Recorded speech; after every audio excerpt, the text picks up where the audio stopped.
Back in 1995, I moved to Phoenix. And I had lived in Los Angeles, and then prior to that, I'd lived in Denver, Colorado for most of my life. And I drove the freeways of Los Angeles, and it was a little treacherous occasionally. Yet when I moved to Phoenix, well, I love y'all in Phoenix. If anyone from Phoenix is listening, I love you, and I love Phoenix, and I love Arizona. And the drivers there, I found personally to be more challenging to me than those LA freeways ever were. And it surprised and shocked me. And quite frankly, as I drove the freeways of Phoenix, oh boy, did I have lots of judgment. I would just be driving along, minding my own business, and the next thing I know, somebody's behind me wanting to go like 20 miles per hour faster than me, or right on the back of my car tailing me, or speeding past me. And it made me a little nervous, and I would occasionally get scared, but mostly, I totally admit, I was in judgment. When someone would go whizzing past me like that, the first thoughts in my head were usually, what a jerk, or why do they have to drive so fast, and what an idiot, and things like that. It was not very pleasant. I was not very nice. You wouldn't have wanted to be in the neighborhood of my mind on those freeways in Phoenix. And after a while of seeing myself do this, because I've always said this teaching, this science of mind and spirit teaching, one of the greatest gifts that it's given me is the ability to be reflective about my thoughts and to see myself thinking certain things. And so this became a habit of mine, judging other drivers. And I really began to challenge myself and ask myself, what would I need to do to stop judging other drivers? And the first thing that came up was, I need to create another story. My story up until then was just, these people are jerks. These people are wrong. I had judgment. I had put them out of my heart because they were driving so badly, in my humble opinion. So I asked myself, well, what's a story that I could tell that would create more peace in me? Like, I can't change the drivers. I certainly can't change their behavior. I can't stop them on the freeway and say, stop driving so fast. I don't have control over that. And that's what I noticed, is that I was trying to control them, and therefore I was out of control and not being who I most want to be. Because I don't really want to be a judgmental person who's putting out that energy into the world. So when I asked myself, what story would I have to believe or create to see it differently? The very first story that came to me was, what if they are on their way to the hospital to be with someone who's dying or who's sick?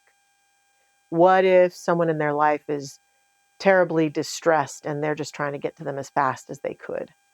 There were stories that I began to make up that I thought, well, if that was their story, heck, I'd get out of their way and let them go. And I began to drive a little differently. And I began to notice that I could say, well, maybe they're not feeling well, or maybe they need to get to their sick kid, or maybe, and the minute that I could create one story that was a maybe that took me out of judgment and negativity, I realized that being the creative storyteller that I am, I'm sure I'm the only one in this video broadcast that's the creative storyteller, right?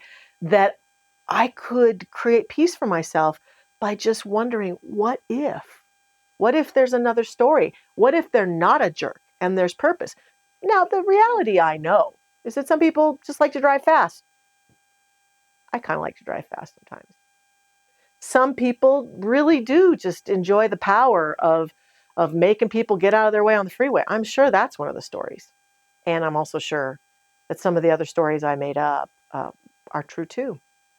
So I began to feel a greater peace about drivers on Phoenix freeways. And this caused me to look around at the rest of my life and to say, what other stories might I be making up that I have absolutely no facts to support, but my brain is making them up all the time? And what if they're not really serving me? They're making me feel disconnected from other human beings. They're causing me to send energy out that I would never want to send to another human being. or they're creating toxicity within me about people in my life or about myself. And I began to realize I make up a lot of stories. I had a colleague once who said, all human beings have one degree that they've all earned. It's the MSU degree, and it's called making stuff up. We make stuff up. And what I also learned very near in that period of time was about a part of our brains that's connected to the reticular formatory system of our brain that's kind of like a search engine. Here's the fascinating thing about the way our brain works. The minute we make up a story, what a jerk that guy is on the freeway. There's so many jerks here in Phoenix that drive way too fast. I might be on a freeway or taking a drive from one place to another and just driving along just fine. And if there is a car going by fast, I'm going to see that car and I'm going to judge that car and I'm going to make that car wrong when I'm in that story. Because the reticular formatory system of the brain is designed like a search engine to cause us to see what we already believe. Let me say that again. To cause us to see what we already believe. So if I have cast a belief about men of a certain age, or about children, or about money, or about my body, or about my career, or the person I work with, or the drivers on the road, or all these beings do this, guess what? My brain is going to be designed to see them. It's not going to take note as powerfully and clearly as if I have a drive where nobody whizzed past me. I'm not going to get to my destination and go, oh, wow, that was really nice. I didn't have anybody whiz past me at 100 miles per hour. It's going to do just the opposite. I had 5 people drive past me at 100 miles per hour. Can you believe it? That's what the brain's going to see. It's not because I'm defective or something's wrong with me or even wrong with my character. It's that our brain is absolutely designed to see what we expect. And once we know this, maybe we could change our expectations. And in my worldview, once I can create a completely different story or challenge myself to say, what story am I telling about this person, this situation, this condition, or myself? And what's another story? What's another possible, feasible story? The minute that I can tell a different story, in a way, I've kind of busted that process up. I've actually broken the synapses that want to fire off and see the same thing. I can use this to work for myself, to expand my awareness. And of course, when I expand my awareness into a new idea of myself or of you or of a situation, I can have a different experience.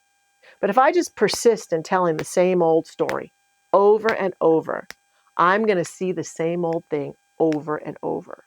So today, I'd like to invite us to bust up some of our stories, to accept that we have an MSU, that it's a wonderful degree, and that we are an expert in this field, and that there might be some stories that it's time to expand and uplift. So how can we do that?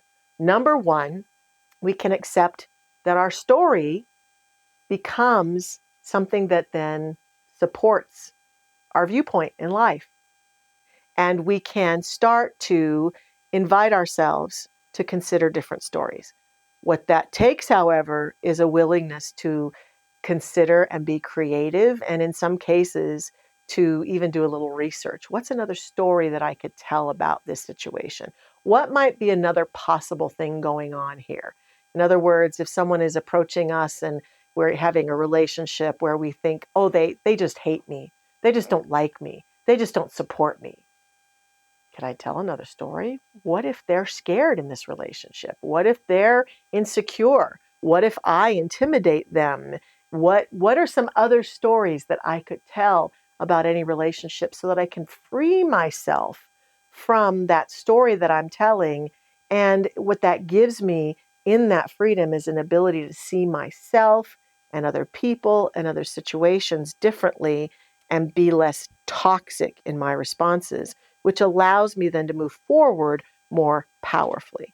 So asking myself those questions and challenging my story is step one. Step two, and this can be a harder one, I have to ask myself sometimes, when have I ever behaved like that? As I've watched those guys whiz down the freeway, sometimes I confessed just a few minutes ago, I sometimes like to drive fast myself. I can be impatient on the roads. I can be in a hurry to get somewhere. I'm running late, or I want to get to somewhere faster than the rest of the traffic wants to go. I have often been guilty of exactly the same things that I get so frustrated with other people about. Have you ever done that? So you have to ask yourself, has there ever been a time when I've done that myself? And lastly, we have to say to ourselves, how would I rather be and feel in this situation? Now, when we're on a freeway and cars are whizzing by, the choice to have a different story can make us feel a little better. When we're moving through our life, then with other people, the choice to have a different story can lead us into courageous conversations with people to talk about, hey, I noticed this dynamic between us. Let's talk about what that's about.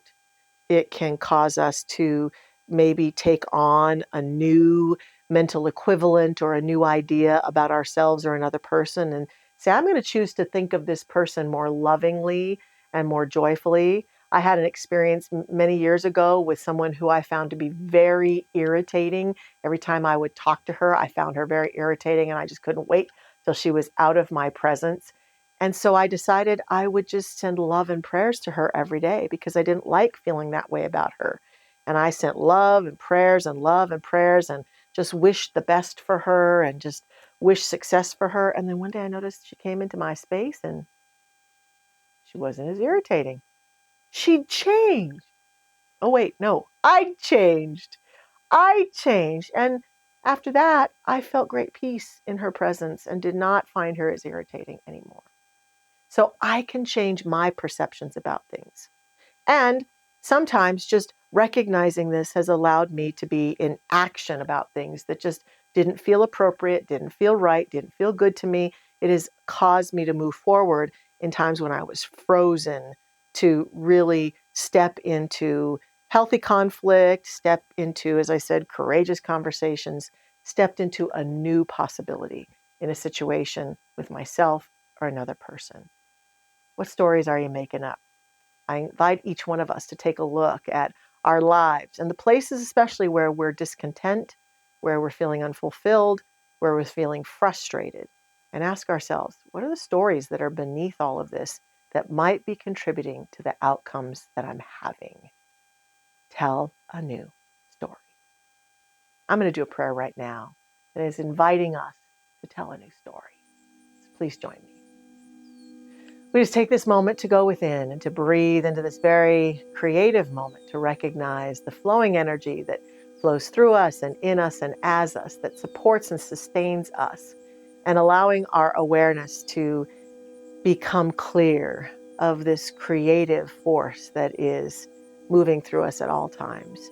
And that our stories and our awareness become the fodder for the experience that we have, for that which manifests in and through and as us. That we are in co-creation with this presence at all times is the truth of our being. Therefore, we have now a heightened awareness of the stories and the beliefs and the habitual thoughts that are contributing to the outcomes that we are experiencing, and that we can recognize how we make stuff up. A lot of times we make stuff up. We draw conclusions. We make determinations. We assume certain things about ourselves and others. And we invite ourselves into a higher thought around some of the stories that we might be telling. We take on a higher possibility. We invite ourselves into inquiry and an open mind and allow ourselves to burst open the box that we have placed ourselves and others in peering out and seeing over that box and beyond that box into different possibilities. And this, in and of itself, opens us to new experiences of ourselves and of the life that we share with others.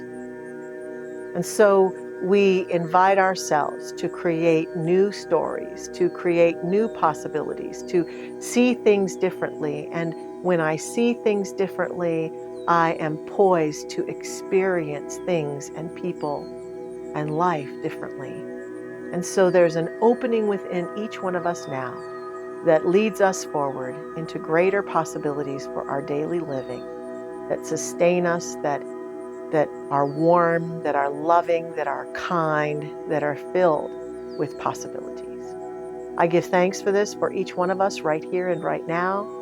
I give thanks that this new realm of possibility is emerging in our awareness. And in this place of gratitude, I just release this and let it go in faith and trust, accepting and affirming it is done. I let it be, and so it is. Amen.